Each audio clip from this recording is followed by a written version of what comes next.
Today's video is going to be interesting.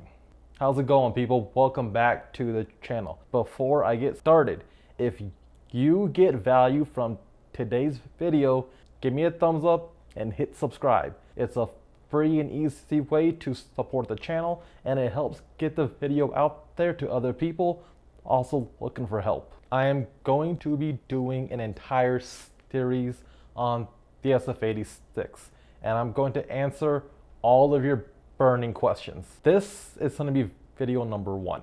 Before I actually get into it, I'm going to tell you one very important thing. Always be upfront and honest with the investigator. Don't try to hide anything. It doesn't end well. In this video, I'm going to talk about the what if questions. What if I got a traffic ticket? What if I did something illegal back in the day? What if I put coupons in the church collection tray? What if I stole the cookie from the cookie jar?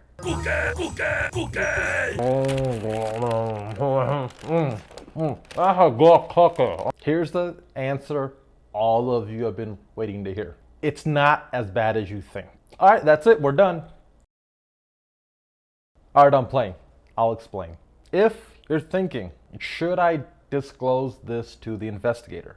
Here's a short list of things. It doesn't include all of it, but this is just some of it.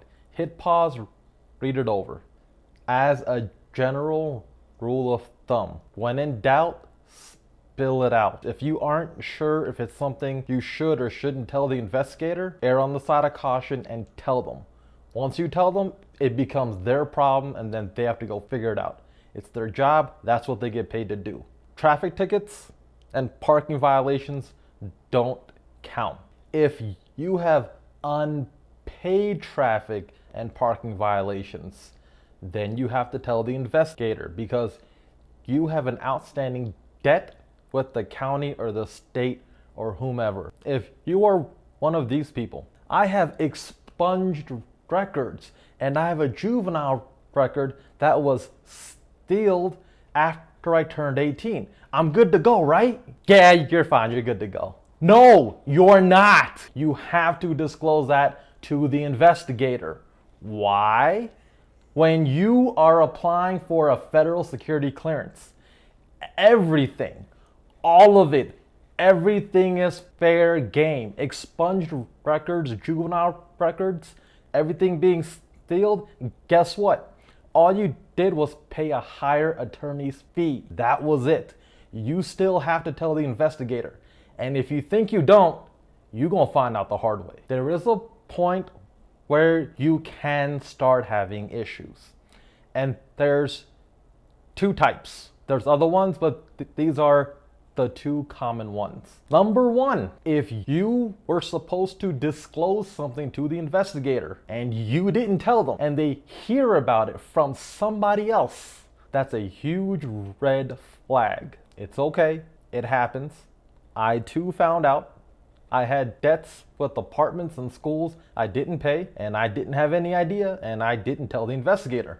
Investigator found out from the apartment and the school. It was cool. I just told them, hey, I didn't know it existed.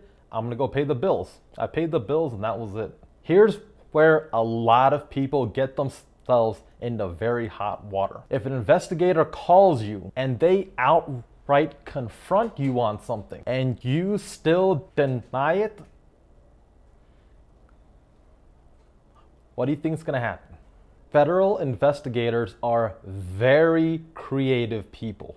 If you are being confronted about a piece of information, there's 100% chance the investigator already has the answer. All they want to do is hear it from you. Investigators don't always openly ask, what about that time you were arrested back in June 2 years ago? No.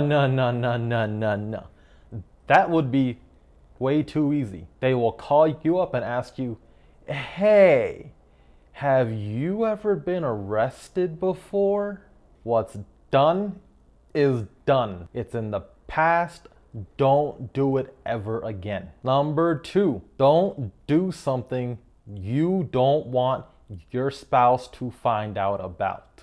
There are people called bad actors. These are people who will use information that they have about you and leverage that against you to convince you to compromise national security. They can have information and they can tell you, I will tell your spouse you did whatever if you don't do whatever for us. In general, people don't really think twice about what friends or family think about them. However, when your spouse is brought into the picture, that's when the game changes. Why does the game change if someone threatens to tell my spouse? Number 3, keep your private life private. Number 1, your coworker is not a therapist. I'm going to repeat that. Your coworker is not a therapist.